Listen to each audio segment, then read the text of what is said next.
all going to be YouTube stars. We're shooting this and we're going to cut it up and we're going to record it. So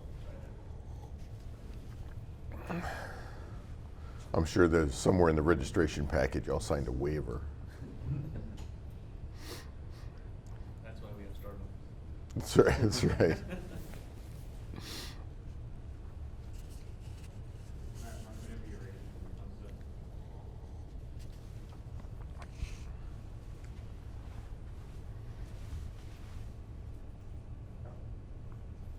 All right, very good.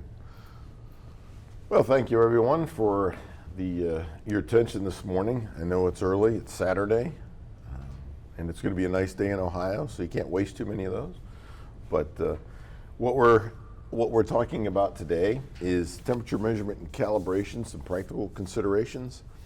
If that's not what you expected to hear about this morning, you know, it's not too late to change your class. So. The people that are going to be talking to you today, Richard and I, my name is Adam Fleder, and I've been for 14 years president of TEGAM and also director of marketing and sales there. By training, I'm an engineer, been an engineer for a lot of years.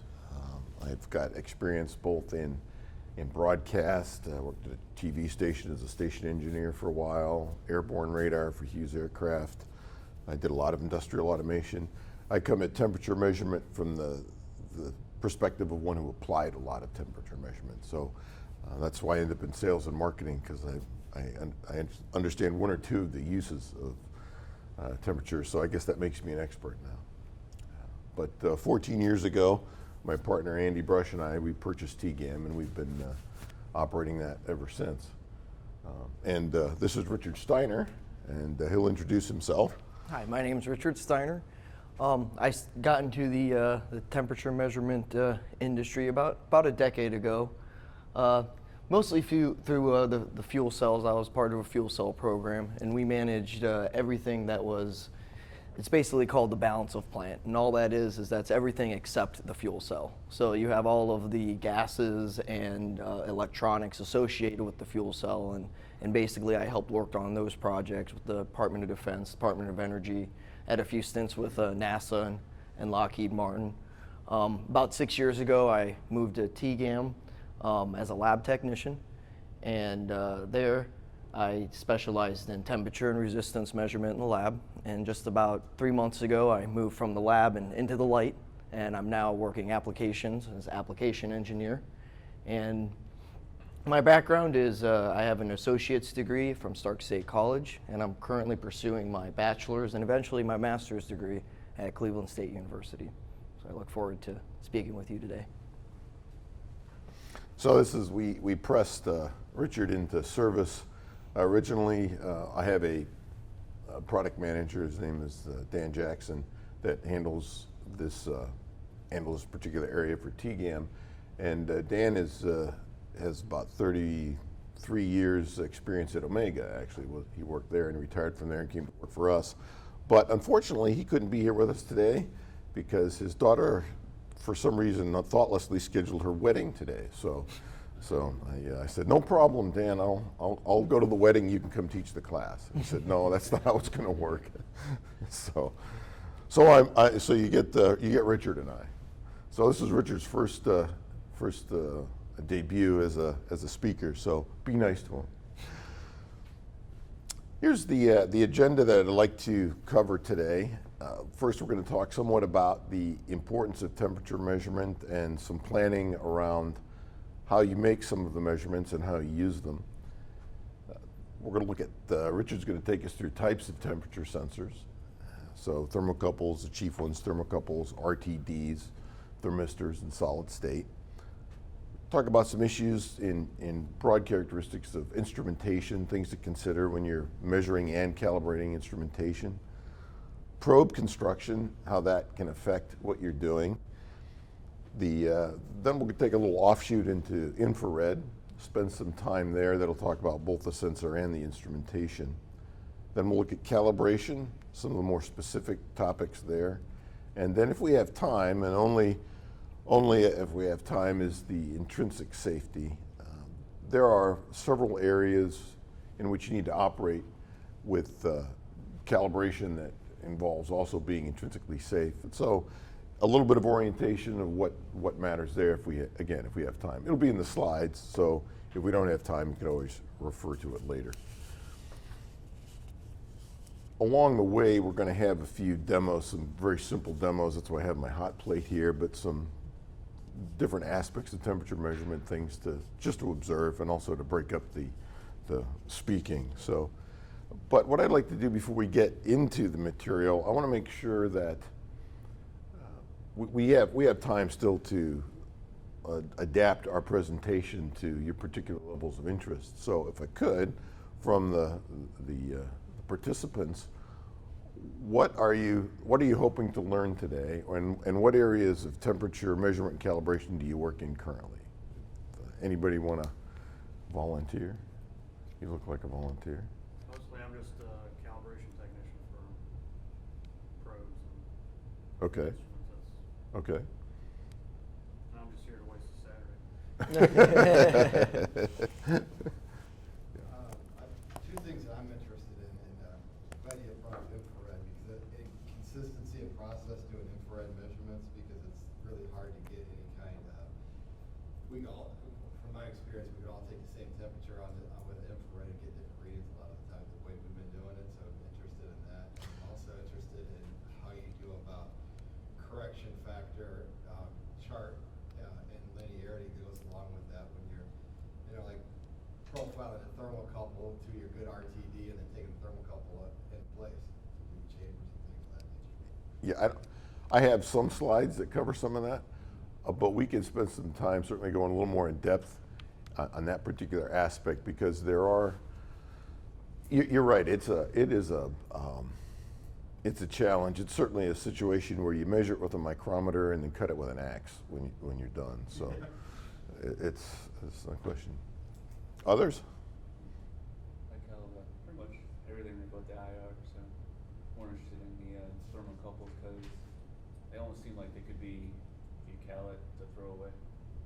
Okay. Burn them up and everything, so interested in that. There are certainly applications where thermocouples are consumables. Right. You cal it, you pretty much annihilate it. Yeah, one of the standards that we work with is the AMS 2750 in heat treating, and we have some examples on heat treating in here. And they have specific requirements, so like you can only use a thermocouple at these temperatures for this period of time before you have to replace it because of how it degrades. So others. Any other particular areas people are interested in? Okay, well then, why don't we continue on? So let's talk a little bit about the importance of temperature measurement. So again, our talk is going to slew between calibration, but also just measurement itself. Sometimes measurement is part of calibration with temperature. But whatever the organization is doing, what are the goals? Why is a particular measurement important to an organization? What are the risks that are associated with it? Do you have if the measurement is performed incorrectly, what happens? Do you just have you waste product, or you cause a legal liability? Is there an area that you could end up in court because something isn't done right, or perhaps your supplier, your customer sends back your product and you have to rework it? There are a number of things that can happen, or just your reputation, your company's reputation is at stake. So there are many things. When you think about those risks, how do they impact you? Is it loss of revenue? Is it, again, loss of reputation?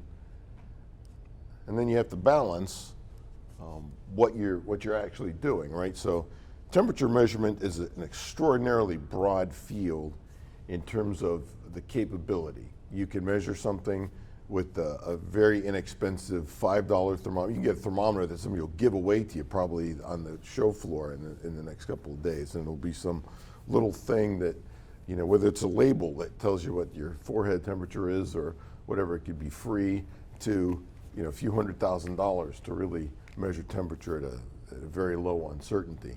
So obviously you can't afford anything for a particular measurement, but you can then strike the balance between what level of accuracy can I achieve at what cost. And we have some data on that. At least we can give you some broad terms. I don't try to advocate a lot of measurement in this. It's not a commercial presentation, although there will be a few slides of pictures of product on them. We could talk about them. Some will be ours and some won't be. And then also the concept of what needs to be done in terms of communication. What do you do with the data? I mean, if you're making a measurement that you care about, you're keeping it somehow, whether it's recorded into data that is stored on the product that you've just tested, or it's perhaps you're doing a calibration. Right? How are you storing that calibration data? Does your customer at the end need a calibration report? So how do you store and communicate that data? And then wherever you're doing a measurement, obviously you're overarching that is a calibration program, which really has all of the same characteristics. So I'm going to start with this little bit of information about accuracy and precision, and just review those concepts real quick. So accuracy is the device's degree of absolute correctness, or a measurement's degree of absolute correctness. And this is synonymous with uncertainty. Precision is the fineness to which an instrument can read repeatably and reliably. So let me illustrate the difference between those two. This is low precision and low accuracy. So you see you've got a center of a target you're trying to hit, and you've got a lot of different measurement points that are grouped very poorly. They're scattered all over. So that's low precision, low accuracy. That's not very useful to most people. This is why bother to measure kind of territory. But here's high precision and low accuracy. And this was an interesting case because for many industries, what they care about is, can I get the same thing every time? And so being able to repeat the measurement is important. So in a case where, give you an example in the IR world, we had a customer that it was a steel mill, and they're rolling product out of a mill, and they wanted to make sure it was coming out at the right temperature. Of course, it's a moving product and it's glowing. So the way to do that is with infrared. But the problem is they needed it to be the same every time. And with the infrared, you could get, it's a random number generator sometimes, depending on things. So they were using a contact thermometer to audit the process and then readjust the infrared system. So they didn't care about the absolute temperature, really. What they cared about is it was always the same temperature. So that would be an example of high precision but low accuracy. Low precision and high accuracy gives you something, a group of readings that are centered about the target but scattered over a wide area. And that can be useful if you don't need very high accuracy. If your uncertainty isn't important, it gives you something that's relatively close. And of course the goal is always high precision, high accuracy, tight grouping of measurements all at the center of your target. Unfortunately, that usually costs more money. So that's the thing you have to trade off. So temperature measurement is one of the key elements of a successful process. To a heat treater, you're looking at a product. You have very tight tolerances if you're building something for the aerospace industry or even the automotive industry. The part has to last 100,000 miles, or it has to endure a number of stress events without failing. So they have to keep those very tight. Obviously, if you don't do that, then maybe airplanes fall out of the sky, or suspension components break, things like that. A chemist is interested in maintaining a very consistent reaction. So if you don't do that correctly, maybe you don't get the right product, or you waste product mainly. A boiler operator is, of course, his measurement is less critical. He just doesn't want his boiler to explode. Rubber molder, the reaction temperature of tires is pretty critical. So to get and the molds are very large, so you have to have the stuff at the right temperature. If you get it too hot, you over vulcanize things, you create problems with the tire. And if it's too low, you end up with not filling the mold completely and you end up with voids in your tire. So these are issues. HVAC technician, they don't want customers to complain. Sanitizer. Oh yeah, by the way, you should turn your phones off. No.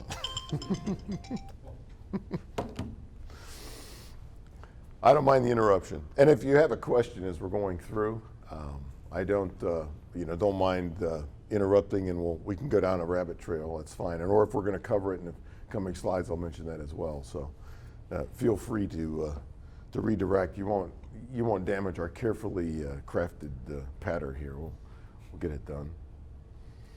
We've got customers that will sanitize an operating room with high temperature ammonia fog.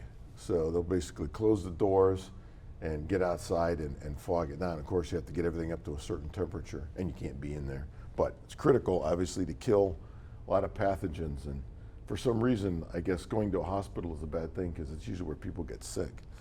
So, blood bank, maintaining the correct storage temperature of blood so that it has its life. They have to actually record that on a continuous basis. Recording that has to stay in a very tight window or it's unusable. And the pharmaceutical plant too. These are another areas where if they don't make the product right, there's the legal liability. There's enough trouble with the in any medical endurance or endeavor with being sued for something going wrong. So not only keeping track of a good measurement, but knowing what you did with it and being able to document it and retrieve it later on matters. So again, you're balancing your performance needs with your environmental requirements. What do you have to do? Sometimes you need to make a calibration in a particular area, and what you really need is a high accuracy bench instrument. But unfortunately, those are built for lab use. They don't transport well to the field. They also don't adapt to ambient temperature very well. Inexpensive handheld calibrators are useful out in the field, but then they have some problems with long-term stability, and they also then they have compromises when it comes to achieving the accuracy you might need. Or what they require is to achieve their accuracy, you actually need an ice bath to accompany that. We'll talk about an ice bath later. But those are obviously cumbersome to take out in the field. So in an ideal world, you'd have a portable high accuracy calibrator that included cold junction compensation, could operate over a wide temperature range, and would be traceable to NIST, or some other National Metrology Institute. Now, once you have your data, you've got to communicate it and collect it somehow. And very, very often, still the method is, in this day and age, is pencil and paper. People write things down, use a clipboard, record all their calibration results or their measurement results, and put it in a file somewhere. Today, thermometers and calibrators can directly load this information right into a quality management system or whatever data collection system you're using. Things you got to look at are, is it a cabled system? Is it wireless? There are a lot of standards out there. USB is a common one, so many devices work with USB. Bluetooth and Wi-Fi are also common standards in laptops. But there are other communication standards that are proprietary. And then once you've done that, you need some open software so that you can connect that all to your system. I know of I was talking about throwing out the pencil and the clipboard.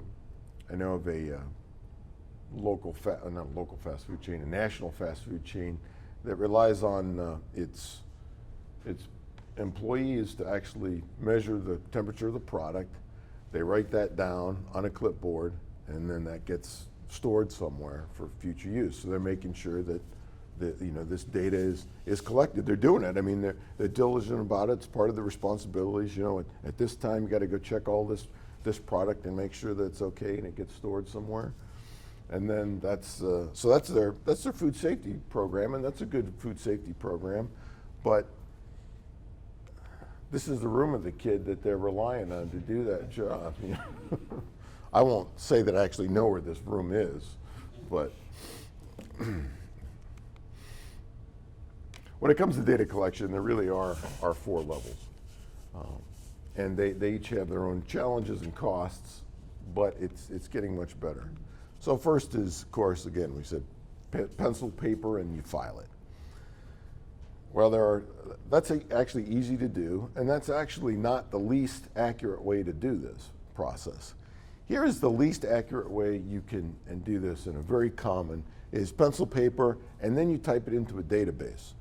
So not only do you have the problem of writing numbers down incorrectly, then you have the problem of transposing them. And studies into this accuracy show that it can be about 8% is the average of errors that people make transposing data from a paper to a database.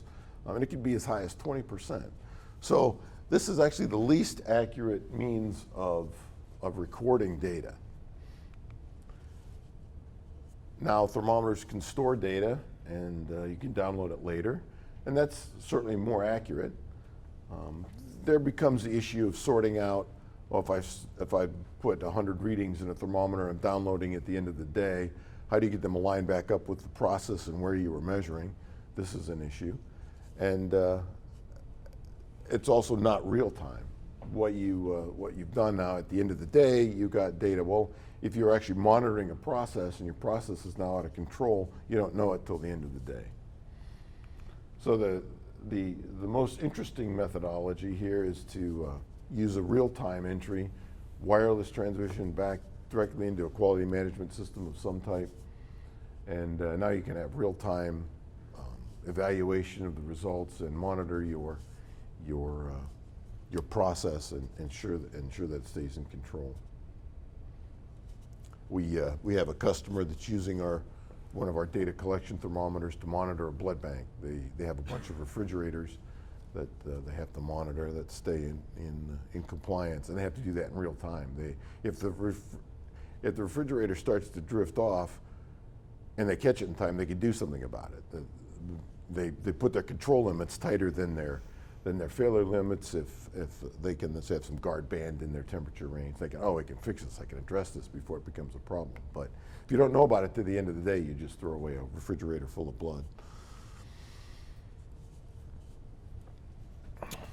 Software is another issue, of course, when you start trying to automate data collection. Some systems are very proprietary. They've got this very small interface that they developed, and that's what you have to work through. Other systems are more open. They provide source code examples, work with the standard Windows Communication Foundation or whatever other open standards are out there. So that's something to consider when you're automating your data collection. Okay, that's the first section. Any questions on goals, measurement, data collection? I'm sorry, and one more thing that we were talking, Sure. came in my head when we were talking about that is one of the things I wanted to ask about was specification interpolation for temperature is the hardest by far of anything that I've had in calibration. I do a lot of different things as far as when you're adding like a panel meter and your probe and your flow and your air and your load and non-load of different things of that. And how do you, as far as coming up with all your uncertainties with that, is it all additive, is it all quantitative, or is it just like depends situational? Okay, I'll give you an example of that. Yeah. For instance, I did a blood drive. They have at blood drives they store the blood in these little reefers, right? Yes. And they're about, I think they're about 40 degrees F. They got to be within a couple degrees. Yes. Right. And they use a 0.5 degree C panel meter on the front of the thing, right? With a cooler or heater thing in it, right? The J-type thermal pump in the corner of it, right? Mm-hmm. And the manufacturer takes a drywall and sticks a probe in and says, oh yeah, it's within 2 degrees. So are you going to test it? Well, you got blood in there. You might not have blood in there. They don't test it anywhere else in there. They can't have the blood change more than a couple degrees or it can spoil. And how do I know? How do I come up with all the uncertainties for that measurement when I'm trying to tell these guys, hey, it's okay to use this? And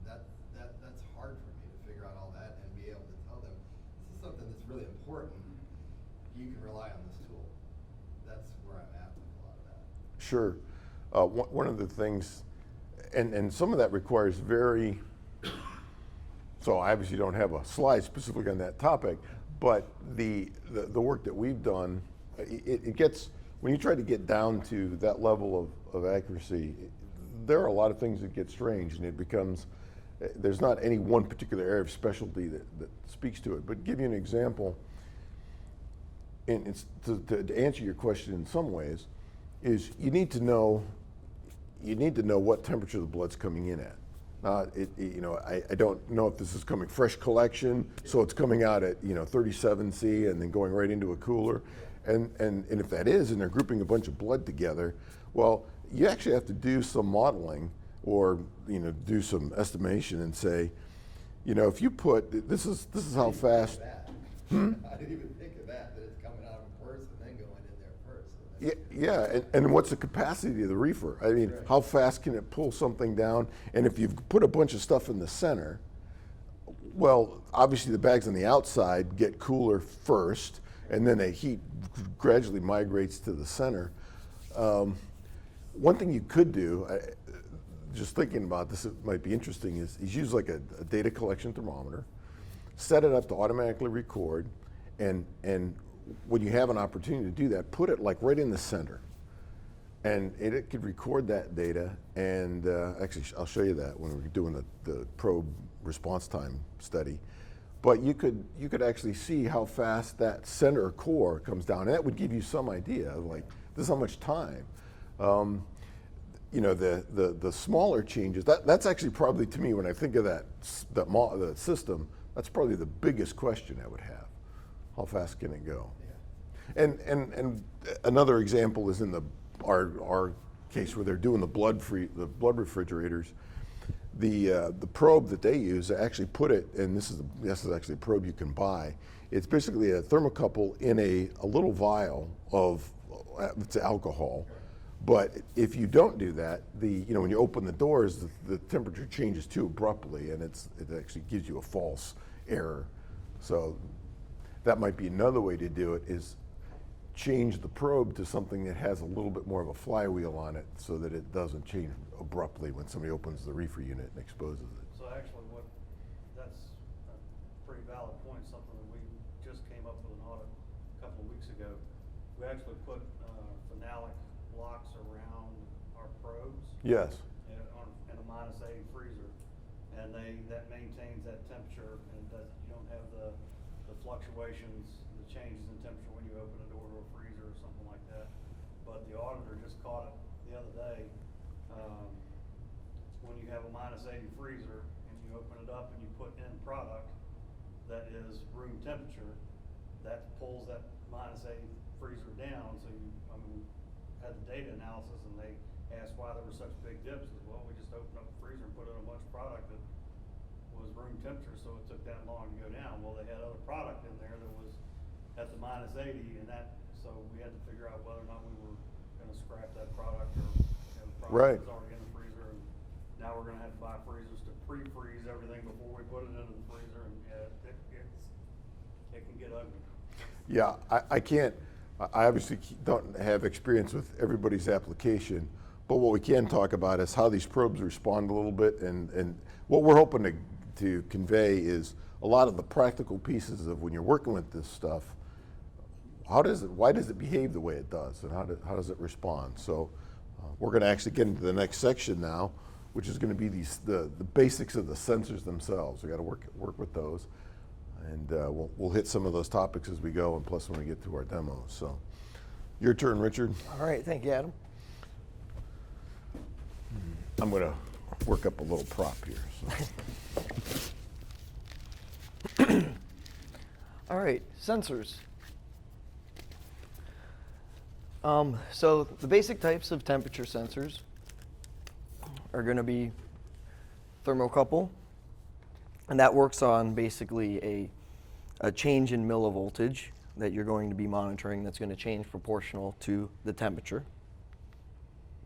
RTD, which stands for resistance temperature detector, and that's basically a metal resistor, and as the resistance changes, the amount of your voltage drop across the resistor is going to change in proportion to the temperature. So basically you use Ohm's law to measure the temperature that way.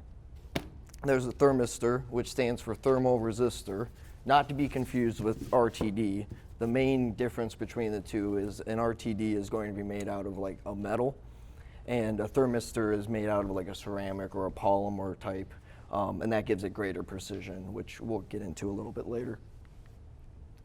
Next, there's semiconductor types, and this shouldn't be confused with the miniaturization of these other ones because everything's constantly getting smaller.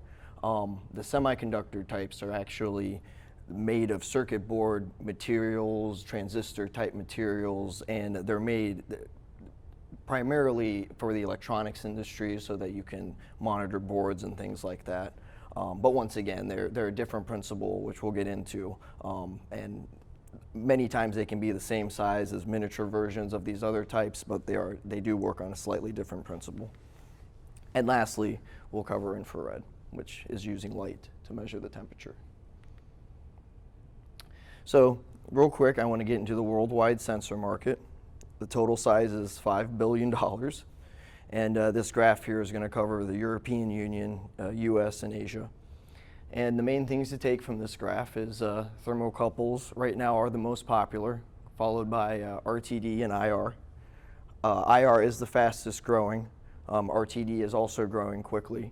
And it looks like that by 2022, IR and RTD are looking to bypass thermocouples in popularity.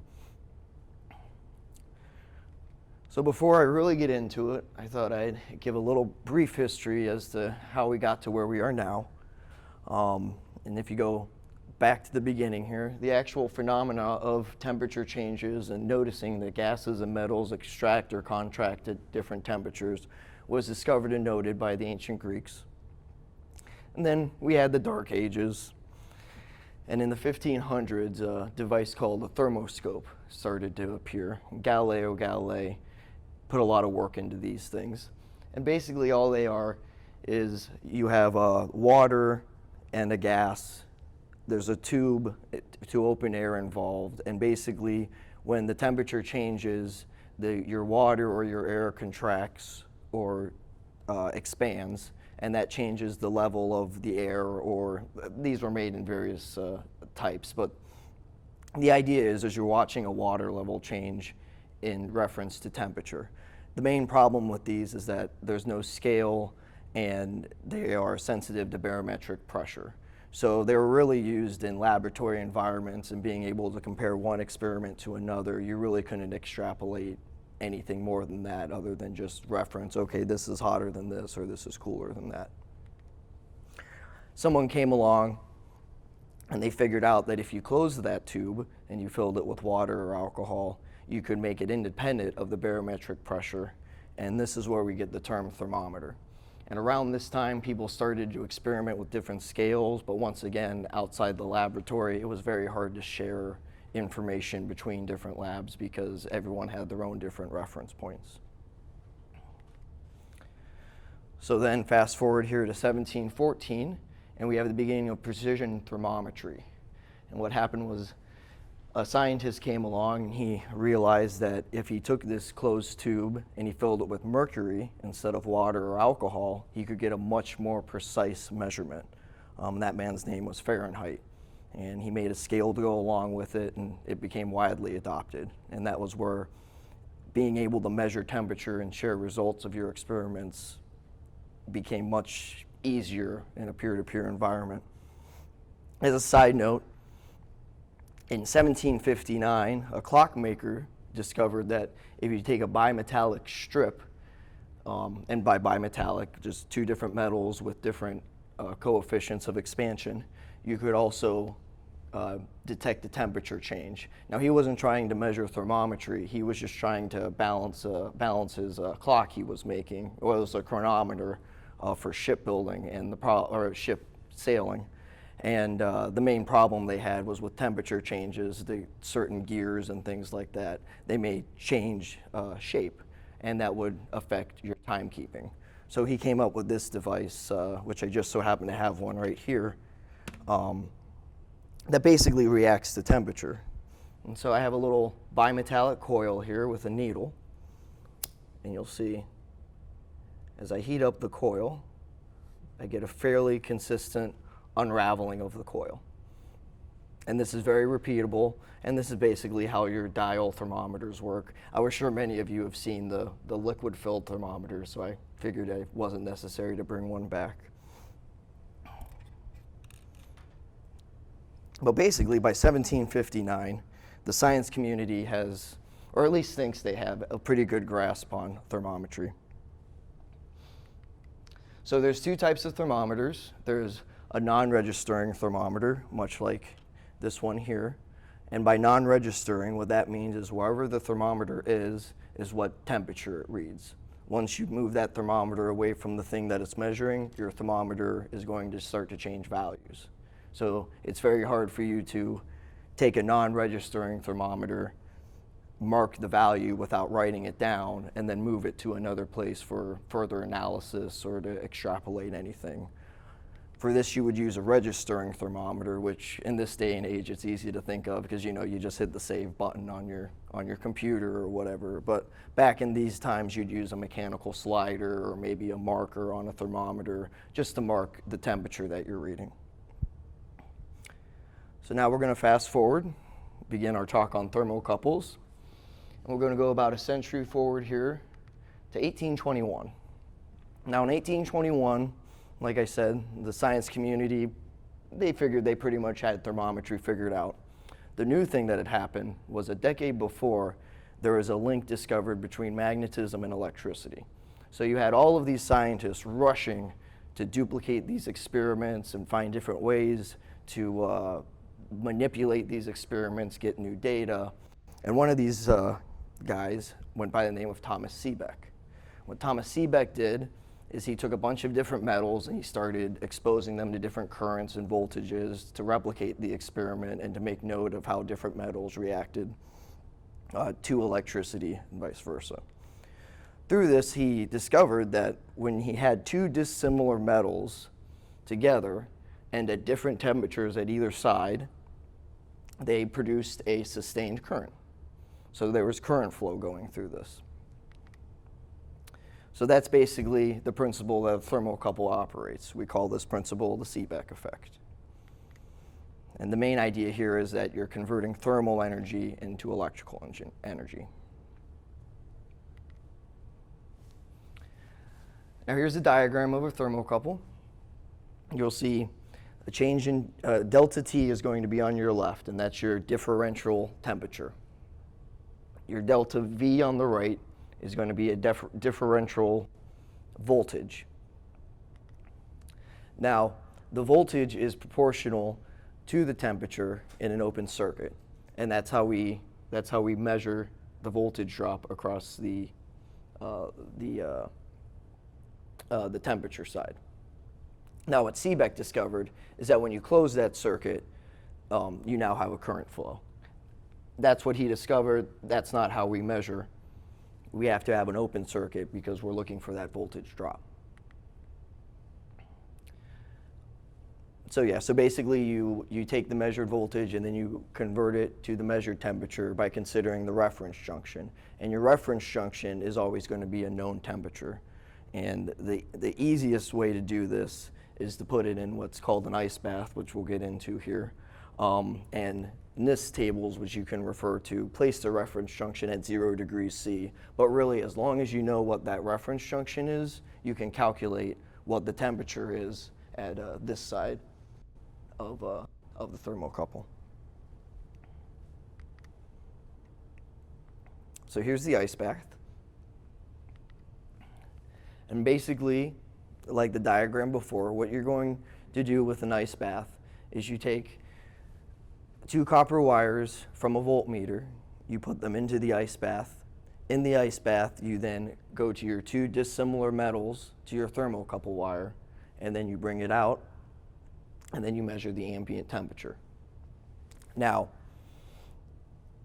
because the NIST tables are written for 0 degrees Celsius, then you can look up the NIST tables, and by taking the voltage on your voltmeter and comparing it to your NIST table, you can determine the voltage, or I'm sorry, the temperature of your ambient air that the thermocouple wire is exposed to.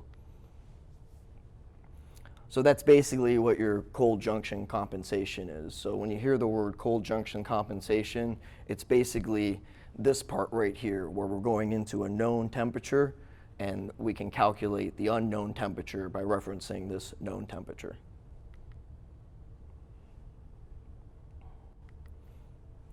Those NIST tables, they are called ITS 90 tables, the International Temperature Standard. This was made in 1990. They're not too creative, those folks up there. To view the tables, we have the link here. And these are the thermocouple types that are maintained in those tables, which we're going to go into a little more detail here in the next few slides.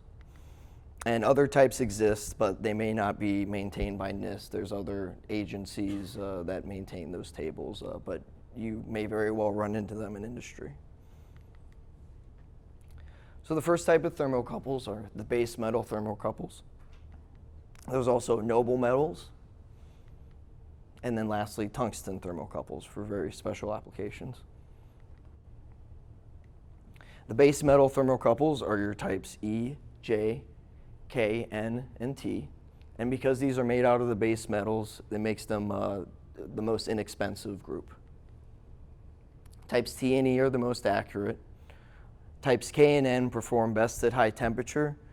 K is very common because it has an extremely large range. You should note though that above 500 degrees C, K will begin to drift. So in that case, a type N may be the best choice for that application. Other than that, they have fairly similar curves. And type J is an industry standard. It was one of the first produced and it's the oldest. And here's a here's a chart describing the different types of thermocouple types. What you have there is your max temperature, the alloys that they're made out of, and then the recommended atmospheres, which I'll go over real quick. If you see an R there, that stands for a reducing atmosphere, which means that it contains hydrogen but no oxygen. V refers to a vacuum, which can also be a partial vacuum, but once again, there's no oxygen in that with that acronym. I stands for inert, so that's going to be something like an argon environment. And then O stands for oxygen. And the important thing about oxygen to remember is that things rapidly oxidize at high temperatures in oxygen. So the higher the temperature you go, the more you have to consider whether or not oxygen is going to be a factor when you're choosing your thermocouple type, or as we'll see later, your probe. Here's a summary of the base metal thermocouples. As you can see, they have a very wide range. They have a low to medium cost. And one thing that you may run into is they have two levels of accuracy. The first level is called special limits of error. You'll run into this most often in the scientific and lab environments. And then standard limits of error, which is a little looser, but you'll find those more in industry and commercial type applications. Next, we have the noble metal thermocouples. And these are going to operate on a similar principle. They're just using noble metals, so they're going to be a little more expensive, and they're also more accurate. Type R and S are platinum rhodium. They're used for high temperature measurements. They're nearly the same. Type R does deliver 15% more millivoltage than Type S. They are rated to the same temperature though. In my experience, it's best to go with the Type R just for that extra millivoltage. It'll give you a little more resolution on your meter. Type B, platinum rhodium, is for extremely high temperatures. It's basically two copper wires with different consistencies of platinum rhodium in them. So anything below like 400 or 500 degrees Celsius, you're not going to see much of a temperature change. It's just going to act like copper wires. And then there's type P. It's also known as platinum 2. This was formulated to approximate or to simulate the K curve. It contains gold and palladium, and it's also used for high temperature measurement, but it has a higher accuracy above 500 C than K does. So if you want the K curve and you want to get away from that drift towards the higher temperatures, a type P may be something you'd want to look into. And like before, here's a chart of the different components that the similar metals are made of and their max temperatures.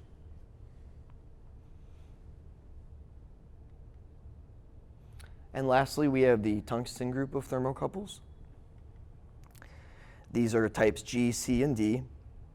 And these are used for high temperature applications, and they can only be used in inert or vacuum environments. If you think of the old incandescent light bulbs, the filament inside of those is a tungsten filament. And as long as you don't break that vacuum, that tungsten filament will last for a long time. It will burn up eventually. But if you were to drill a hole in that light bulb or break the light bulb and turn it on, you'd get a flash of light, but the tungsten would burn up almost immediately, and that's because of the oxygen in the atmosphere that's involved.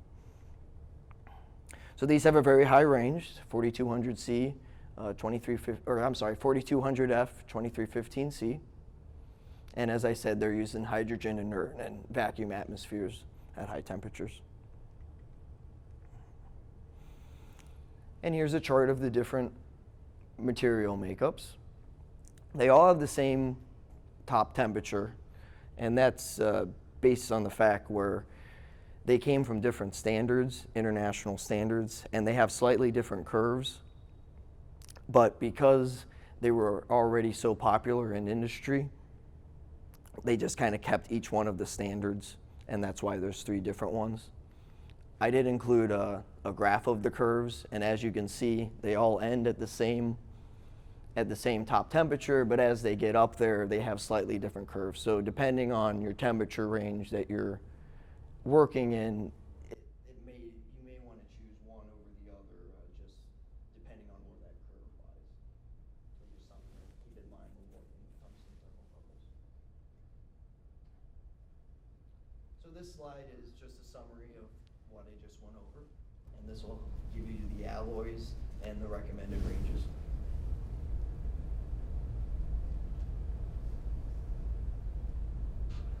And this is a graph of that chart.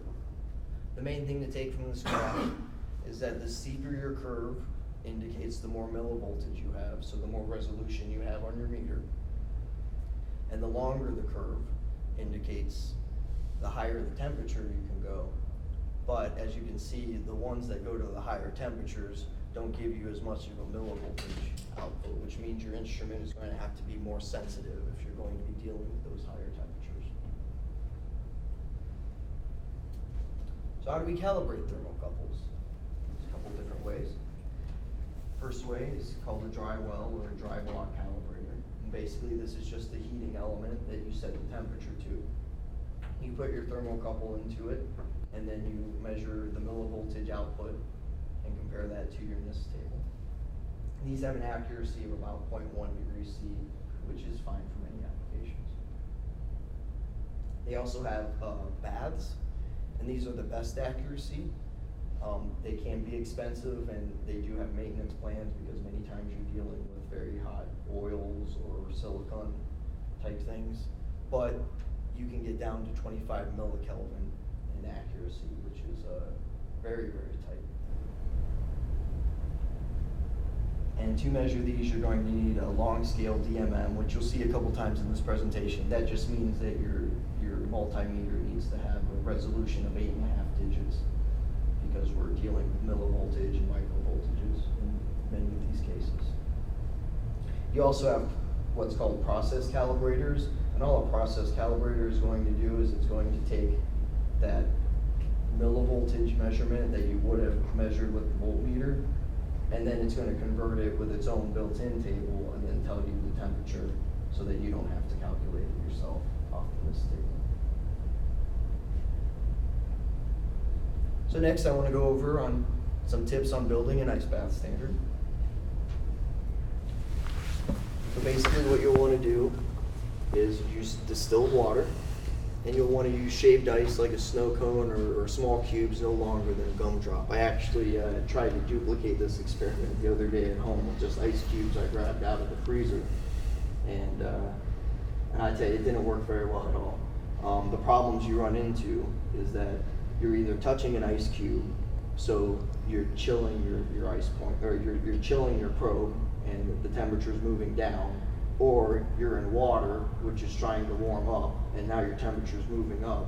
So if you're trying to calibrate a probe or set your probe offset, it's incredibly hard to get a good stable temperature.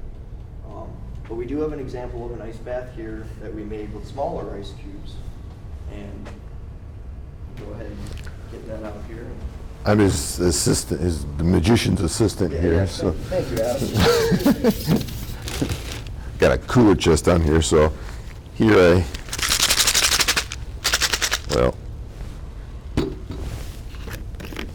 what you can see, so I'm using my handy hiking Nalgene bottle for this. And so you can see the water's up actually about partway. I poured in some distilled water, because if you don't use pure water, you start creating differences in the actual ice point. But the idea is you want a slurry, you want water that you can see, but you don't want the ice to actually float. So you want to keep this maintained. And this is some crushed ice I actually took out of the fridge this morning. It was a DIY, actually it was a RO water, so it has no impurities in it. But I ended up using all the crushed ice, so hopefully my wife doesn't get mad. She starts drinking pretty early with the margaritas, so you know. So go ahead if you wanna. I can actually.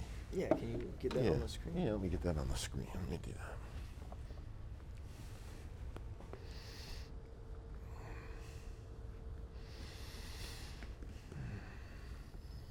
Oh, you did. Cool.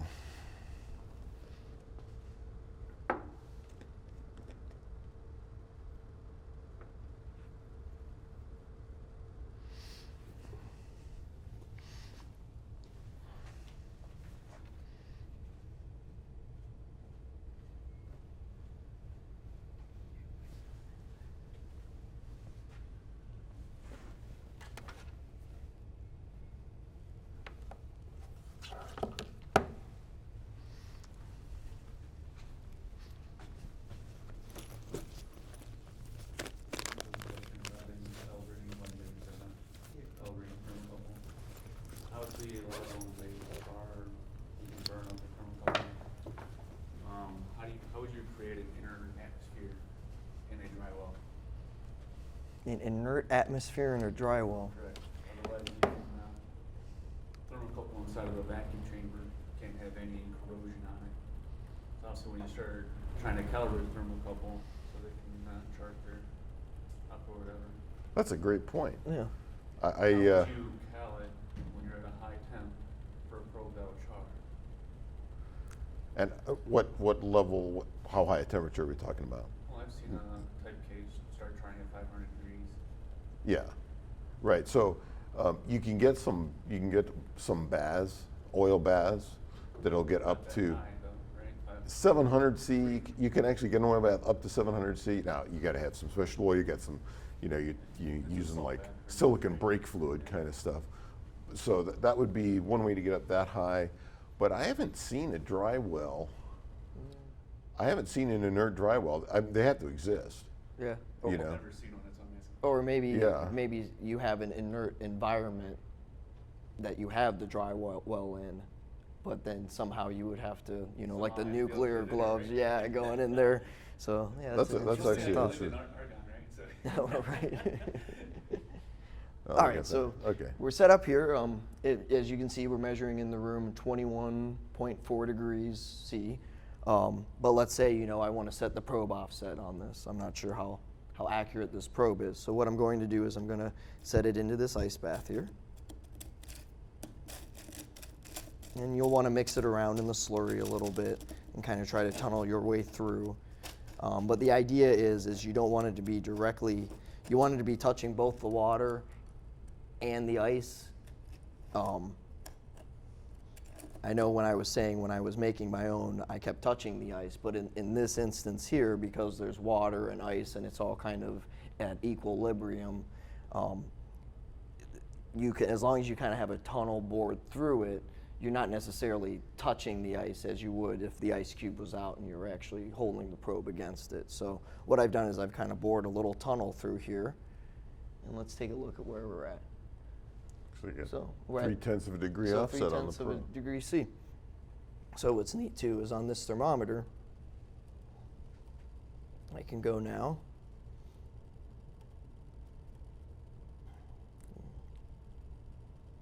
Go ahead and set my offset. All right, and now I know when I bring this probe back out that it will be a calibrated probe. Or a calibrated temperature, rather, I apologize. Because what we've done is we've removed the probe offset from the calculation of the thermometer. We're getting to the point now where your uncertainty on your probe is becoming wider than the uncertainty of your instrument. So it helps to have an instrument where you can actually characterize each probe individually, and then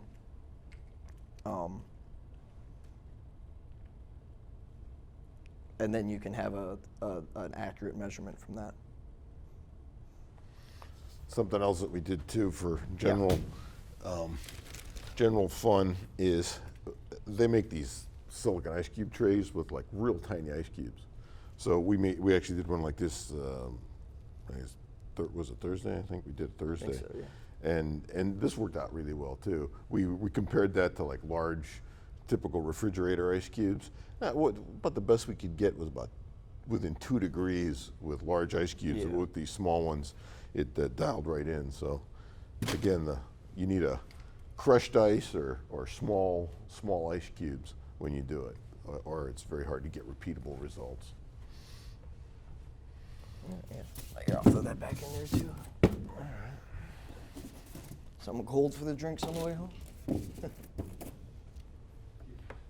Yes. I have a few questions about that setup. You showed in your earlier picture using that ice point reference because you're trying to get your thermocouple and your copper at the same temperature, right? So if you're clearly putting them both in the ice at the same time.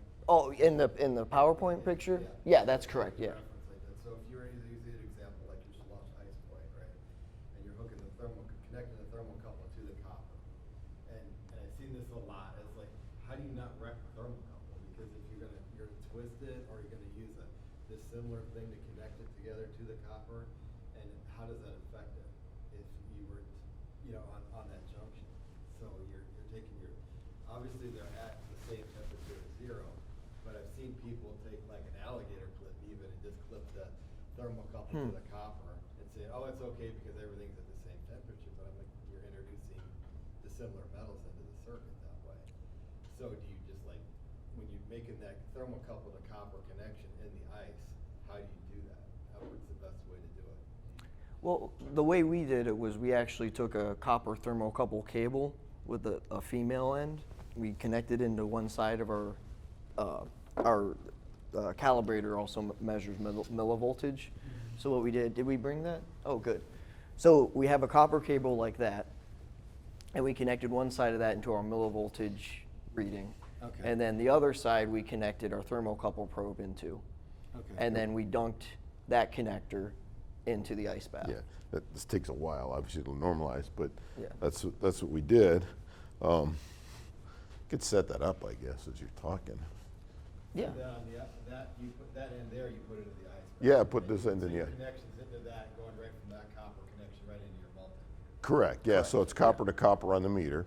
Yeah, okay. And yeah, because the meter itself, most meters are all copper junctions inside. So if I'm using my thermocouple as a feed through though, right?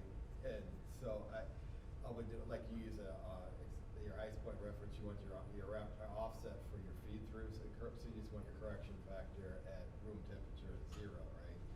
I can't add another connector on there, because I would use that like on, we use the case, and so you put your thermocouple wire in there, use it as a feed through to come with the room temperature offset. So that's where I was coming with the problem, because I couldn't hook that directly into the copper.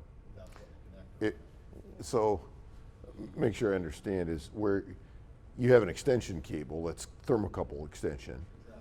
And so where you have to actually do the compensation, the ice point compensation, has to be at the point where you go from the K to the copper. That's the piece that has to be in the ice. The extension cable doesn't have to be, and that other joint, because they're not dissimilar, could be anywhere. So Yeah, so we're you know, 'cause a lot of times when you want to characterize your thermocouple, if you're going to be using it, you don't always have a plug on it. You're going to have some bare wire ones that you're going to have to use. Yeah, So correct. That's the one I'm talking about, that I can't put a plug on. okay, so you have a case where, or maybe you're using some alligator clips to get on some terminals, and now the alligator clips are copper. So one of the assumptions that's made there, and the reason it works, is that it's called the law of dissimilar metals. And the idea is that when you hook those two copper to that thermocouple joint right there, it's actually, those are at the same temperature. And if that's true, the assumption holds. The problem is it's never completely true. So the question is, how different can that be? And it can be when you're trying to get very accurate, it's a problem. If you're trying to get, a half a degree, that assumption holds for half a degree accuracy. But if you're trying to get something down to 2/10 or 1/10 of a degree, I mean, on our new calibrator, when we were developing the calibration system for it, we found out that a temperature gradient was introduced by the Bluetooth chip, and you actually had to shut it off during calibration because that was enough gradient to contribute 0.05 degrees or something. But again, it's very, very small effect, but when you're trying to do that, it matters. Yeah, I was just coming up with methodology because we do, when you're using a process meter on a bunch of temperature gauges and stuff like that, you use those thermocouple wires as pretty much a feed for all the time, but you still got to verify area before you use it. You do, and the real way that people address that is they put it into their uncertainty budget. Now, 2 degrees? well, in our, like what we do in our lab is we actually will classify our extension cables. We'll measure them, and you can say, okay, this is how much offset in it. This is how much air is in this cable. So now you've got, That's exactly what we're doing. you gotta qualify them and say, okay, this one I can use and I know what it contributes. Thank you. Oh, I'm sorry, one more question. Nope. The beginning- You know what? That's fine. It's perfect. You put out a website that I think a link on there. Yes. To the NIST site for the ITS compensations. Yeah. Is that constantly updated? Like, 'cause I know you can get. well, some yes. book and other your book and stuff. Right. That's fantastic. I wanna make sure I get that written down before I go. Yeah, those are the official tables. Right. And we've got your email address, right? You're on the list. Yeah, I So believe we everyone will can- be getting copies of the slides as well. So. That's going on my favorites. yeah. It's a good one to have. Thank you. Sure thing. Any other questions on thermocouples? Just so you know, there was also a link at the end of this page, basically where we saw it's NIST made a YouTube video on how to make an ice cube bath. So if you want to make one your own, this afternoon or when you're bored tonight, you can go ahead and watch that YouTube video as well. All right. Moving on from thermocouples, next we're going to talk about resistance temperature detectors. And now this is going to differ from thermocouples in the fact where you're no longer using the Seebeck effect. You're going to be using Ohm's law primarily.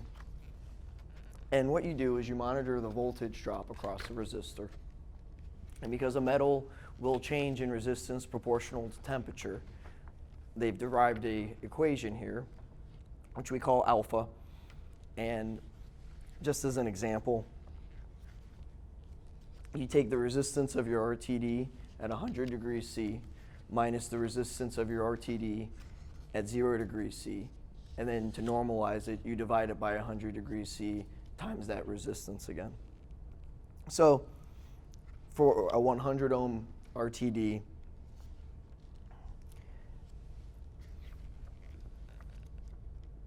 your resistance at 0 would be 100 ohms, while your resistance at 100 degrees C would be 138.5 ohms. So you would plug those in to the top, and then below, to normalize it, you have 100 degrees C times the resistance at 0, which once again is 100 in the example of a RTD 100, which I'll show you. There's different flavors.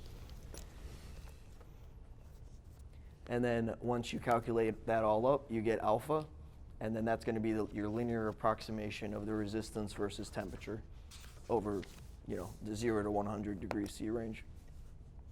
And typical metals that are used in these are platinum, nickel, and copper.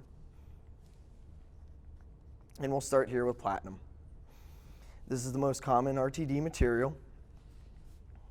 And as I mentioned, the elements are available in 20, 100, 500, and 1,000 ohms. And this number is its resistance at 0 degrees C. There's 3 common temperature coefficients depending on what international standard that you're using. 385 is the most common. The important thing to take away from this is that if you're going between different countries or different standards, you want to make sure that the temperature coefficient of your instrument matches the temperature coefficient of your RTD material. But in America, you're going to be using most likely the 0.00392.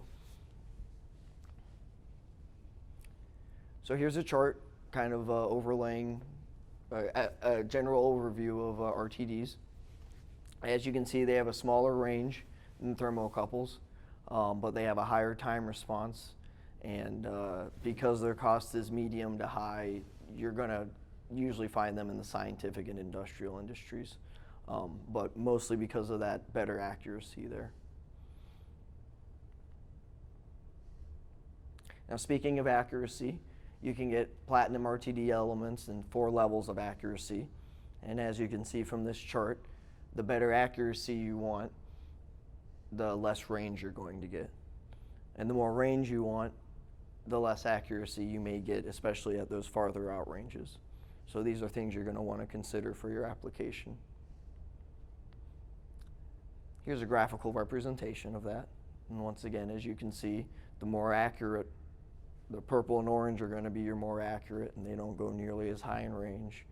Your C is your least accurate.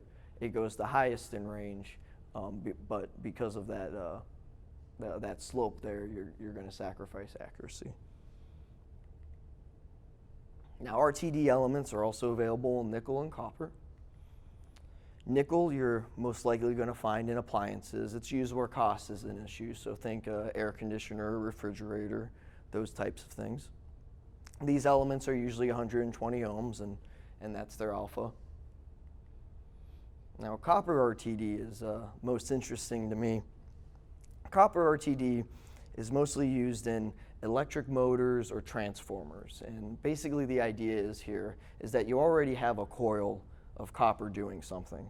So what you're going to do is you're going to, let's say, measure 10 ohms off of your transformer and tap it there and monitor it for temperature.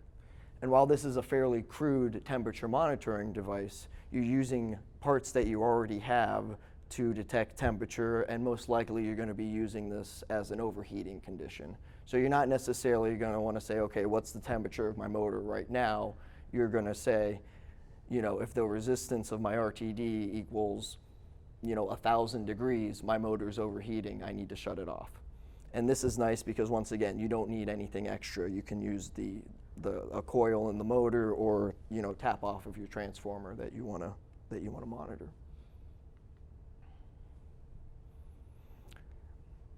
Now, RTDs are larger than thermocouples and thermistors, so the probe response time can be slower. But they are making new thin film RTDs that are much smaller, and they increase the response time of the probes. And these thin film RTDs have also made surface measurement possible with RTDs, and I'll show you why here on this slide. Here's your wire wound RTD element up at the top, and as you can see, you have the wire wound around the ceramic bobbin, and then you have your leads. And then down here on the thin film, because it's flat, you can put it directly against the surface, and then instead of a coil like this guy, you have a thin film, kind of a fractal shape there that basically is going to do the same thing that wrapping it around a bobbin would do. But this is a form factor that's flat, and so you can monitor and get good contact on a flat surface. So the last kind of RTDs I want to go over is a special type called the SPRT, and that stands for Standard Platinum Resistor Thermometer.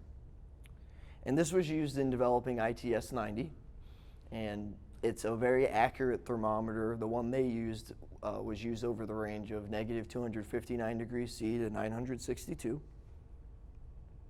And these are made from pure strain-free platinum elements encased in special non-contaminating sheaths.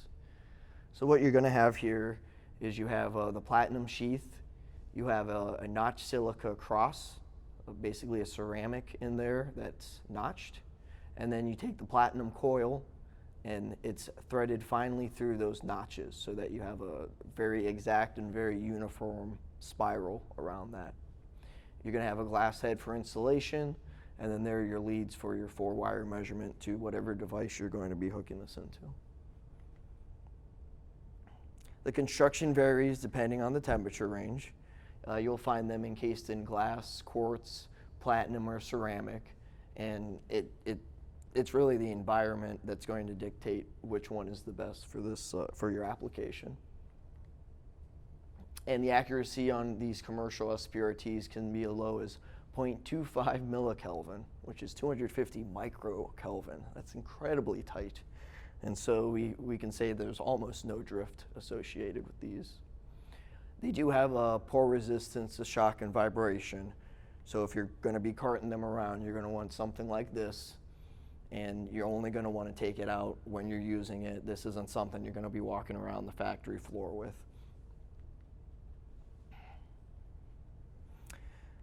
So as a primary standard, you're going to use a laboratory grade high accuracy resistance bridge device, or once again a long scale DMM, to measure the resistance of the SPRT.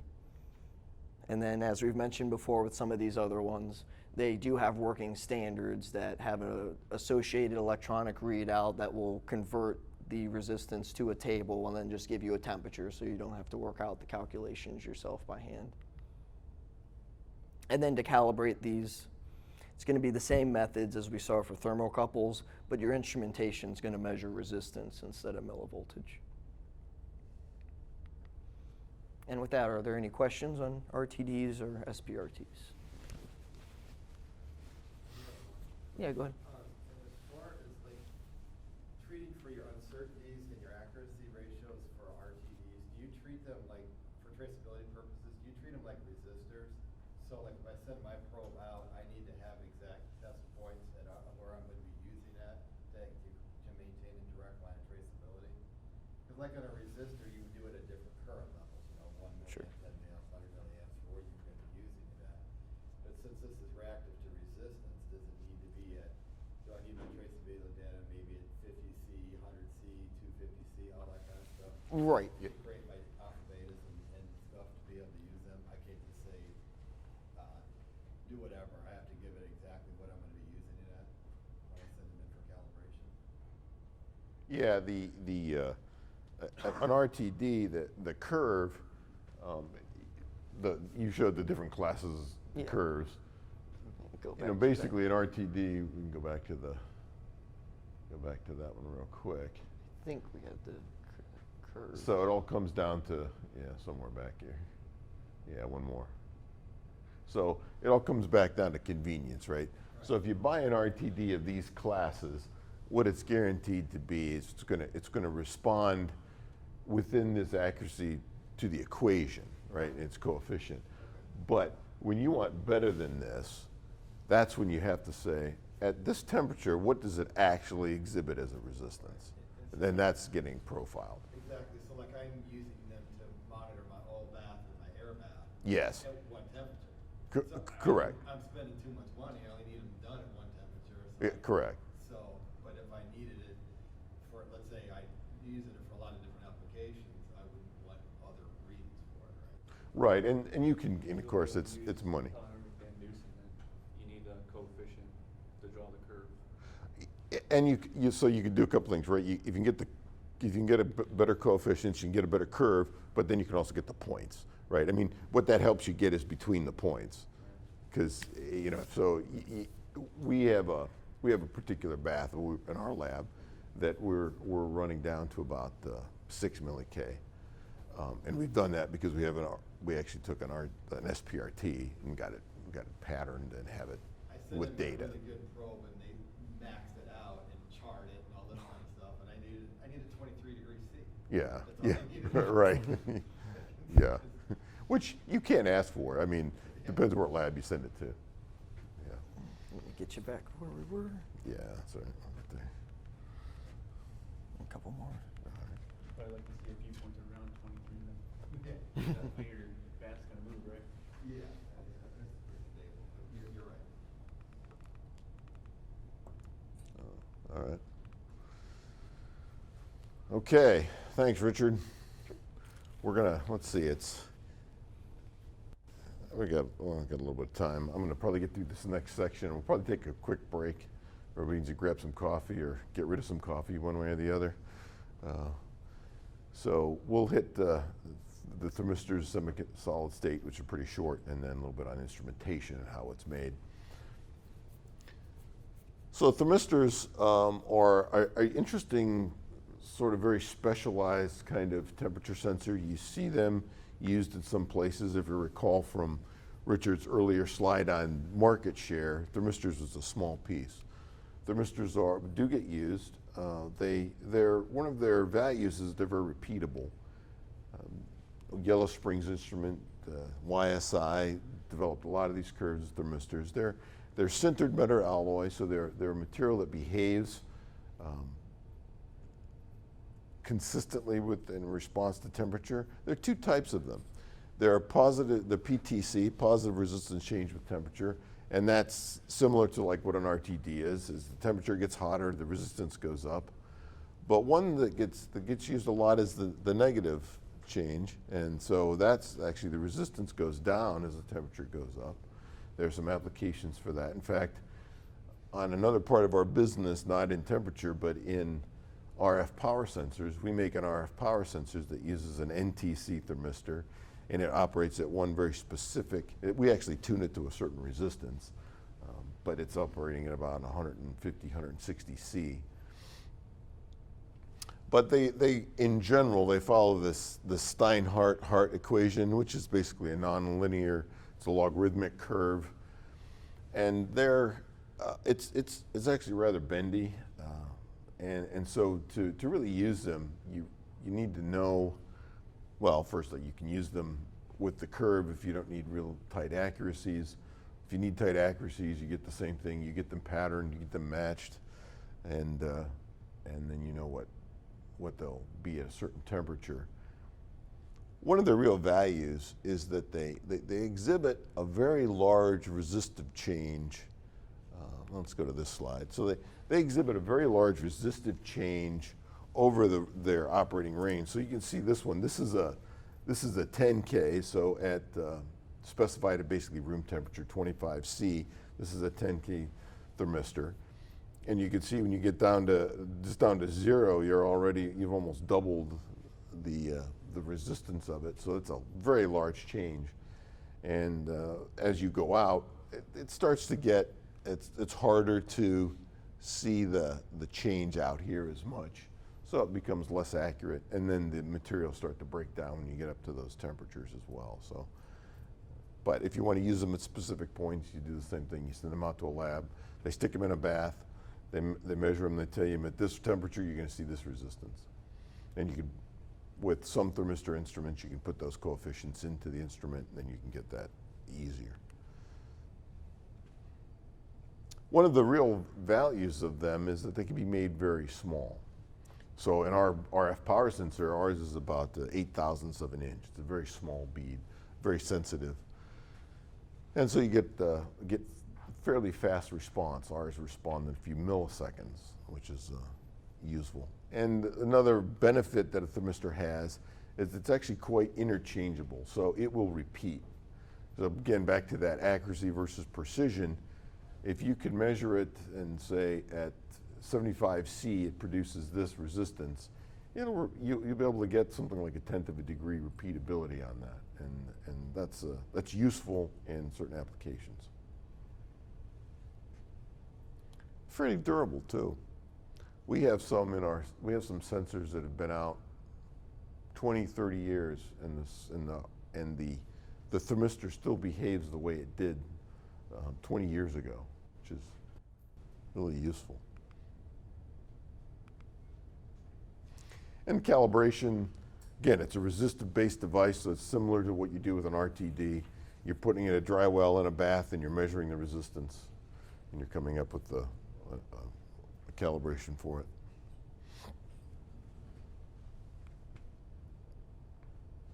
I imagine there's not many questions on thermistors. Has anybody ever seen one in the wild? You see it? Okay, that's good. What are the applications, do you know? We actually use it for calibrating shallow levels, even like the well you had up there. Yeah. The little micro wells. Yes. In RTD, you need pretty good immersion depth. Yes. It's a half inch or whatever. Yeah, that's a very good point, because of you're right, the RTD construction, that long coil, you really do need some depth to get it where you can get that. That's great. I hadn't thought of that one. I hadn't heard of that one. Neat. And typically there are a lot of life science, because their temperature range, that's where they're operating more. Or food. We actually sell a lot of them. We make some thermistor instruments and thermistor probes, and they get used in food a lot because they're the right cooking temperatures.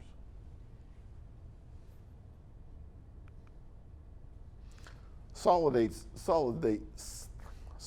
state sensors are kind of a niche. They're based on a couple of technologies, but if you're familiar with what a Zener diode is, it can be based on a band gap Zener diode that changes proportionally to temperature. It's in analog electronics, you're always fighting temperature coefficients. Your circuits are always drifting because of the temperature change, your amp gain changes, your whatever is happening. Well, in a solid state temperature sensor, you're utilizing that TempCo as the thing that's telling you what the temperature is. So you kind of invert that. And these typically give you something like a millivolt per degree of sensitivity, which is fine. Very linear. They're linearized as part of their operation. But again, they're actually active circuits, so they require a power and ground connection. Typically, the 3 terminals. You got power, ground, and you got your output signal, and that limits them to the range at which semiconductors can operate. That also limits their usefulness. A lot of probes. I haven't seen many solid-state probes because the thermistor is a reasonable substitute for it. And then also you don't have to supply power to them. So they get built into a lot of equipment. So this might be something that gets put into a thermostat, or something that gets put in on a heat sink of a device that says into an amplifier circuit. So all my amplifiers getting too hot. And they have there are some that have digital outputs instead. So in a fully digital system, you don't have to have an analog channel. And some are actually like set point. They toggle a digital point at some over temperature condition. So they get because of that, they get embedded into many products and not really used as probes. But they're out there. I don't know if everybody ever had to calibrate one? It's actually part of the calibration of the key board. You have to make sure the board is at a certain temperature to calibrate the board. Yeah, That's okay. the board. Okay, sure. All right. Here you go. So here's a handy slide of just a summary of these types. This is more useful if you're trying to picking out something for an application, but here you can see the different characteristics, and you could refer to this later. I'm assuming they put the slides in a conference program. If not, we I could certainly get you a copy of the slides if anybody wants them. I've got your email addresses on the sheet, so I could send them. Just indicate to me at the end of the class if you'd like them.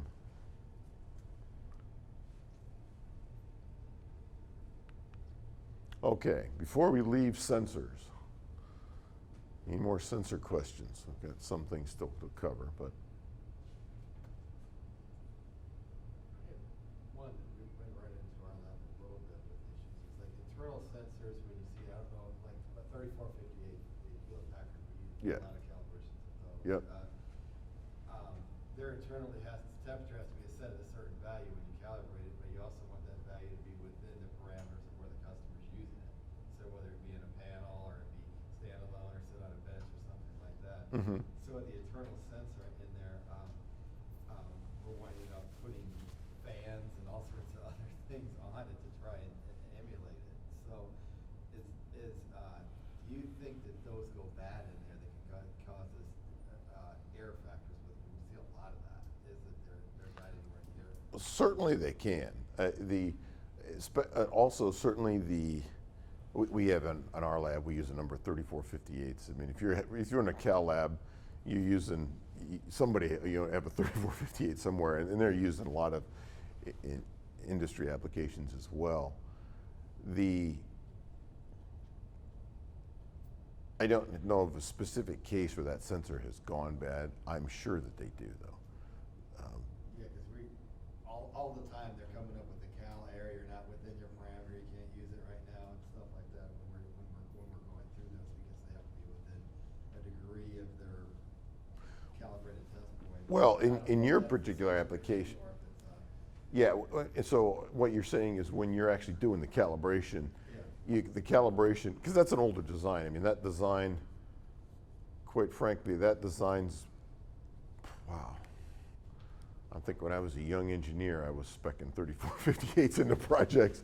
So, but it did require it had to be in very specific parameters when you could do the calibration. Right.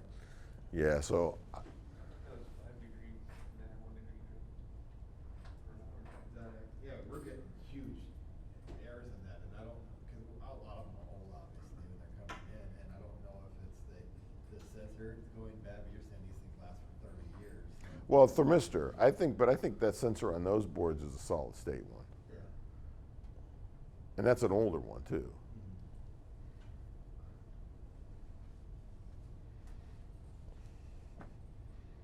Okay. We're going to talk about instrumentation, and we're going to talk about it in broad generalities. I'm not going to get specific of how every instrument is designed, but the things I want to cover are some of the things that are common to these instrumentation and things you might run into when you're trying to do calibrations on instruments or work with them. So here is a block diagram, a course diagram of a thermocouple instrument, how a thermocouple instrument works. If you recall from Richard's charts, about the highest level of voltage you could get out of a thermocouple is about 75 millivolts. So they're pretty low. So you really need a millivolt meter here to make this measurement well. So you need first a sensitive millivolt meter.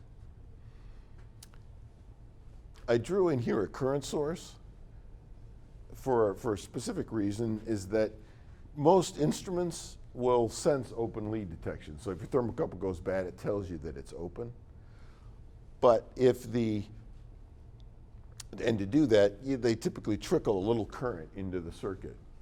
Well, we've seen that when you hook that up to a calibrator, that'll sometimes that'll mess up the calibrator's output. The calibrator can't deal with that trickle of current coming into it.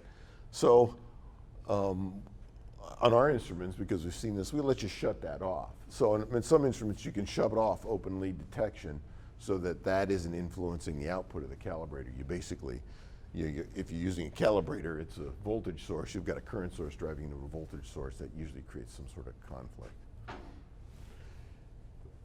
The other thing that Richard mentioned earlier as well was setting this junction, this reference junction, to 0, and often you can do that's the ice bath reference. But what modern instrumentation does is actually have a temperature sensor on here, and they measure. So this is the cold junction compensation sense here. So you measure this junction, and then you can calculate what the actual temperature is out here. But the accuracy of this measurement affects the overall accuracy of the instrument significantly. The other thing is you make the same assumption that this is isothermic. You're really measuring at one point, and is that really true? That will be consolidated over the uncertainty budget of the instrument, of course, but those are some of the things that you challenge, that are a challenge. And this is a plot from one of our instruments of the uncertainty, the plot of uncertainty versus the actual measurement temperature. And this is a type T thermocouple, so we go down to about minus 260 here and up to about 400. And of course, as you get down, way down at the low end of a thermocouple, you're starting to get almost 2 degrees of error, not 2%, 2 degrees of error, because you're down now to very low millivolts. When you're at the bottom end of a thermocouple, there's almost no signal to work with. And through the major measuring range, you're at about 0.2 of a degree accuracy. And this is based on the operating range of 18 to 28 C for this particular instrument. But here's all the things that actually go into the uncertainty budget. You have millivolt gain. So as I said, it's a millivolt meter here. Well, there's some gain in that front end. There's an analog to digital converter in there, and of course it has its own gain, and it just drifts with temperature. Your offset, both of these change with temperature, so they have to be compensated and put into the uncertainty budget. How much you don't know. Here's the cold junction compensation, and in a lot of our instruments, this is the single biggest component of the uncertainty budget, knowing what that is.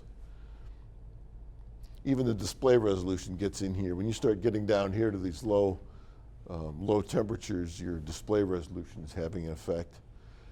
The table interpolation we talked about the ITS 90 tables. Well, those are spec'd at every degree. So between the degree points, when you're measuring 0.45 degrees, you're actually coming up with that as an interpolation, and there's some error in that. It's not perfect. And then the overall system TempCo, other things are changing.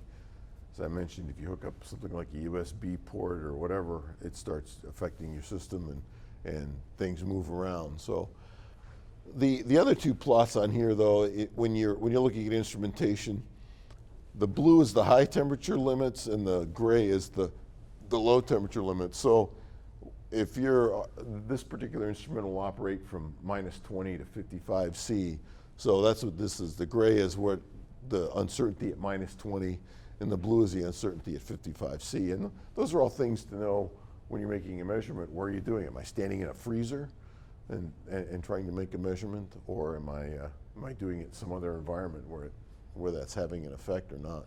And how does that impact the measurement, or in your case, the calibration of the instrument? Resistance-based instruments are similar. They utilize a current source, but they utilize a current source as a reference.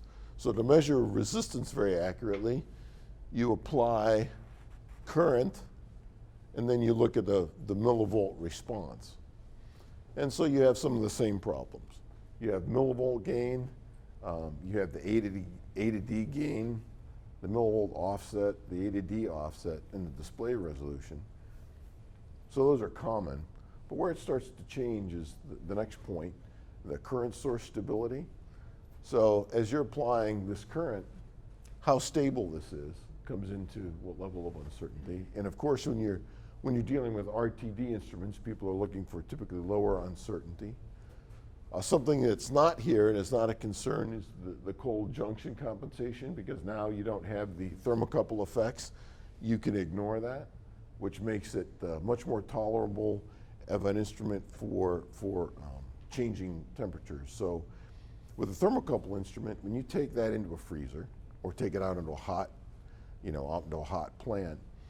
It actually takes a while for that cold junction compensation to update to the ambient temperature.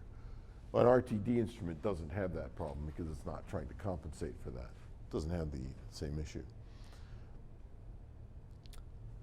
Typically, when you're making this measurement, you're also comparing it to an internal reference resistor and how stable that is, which uses a standard.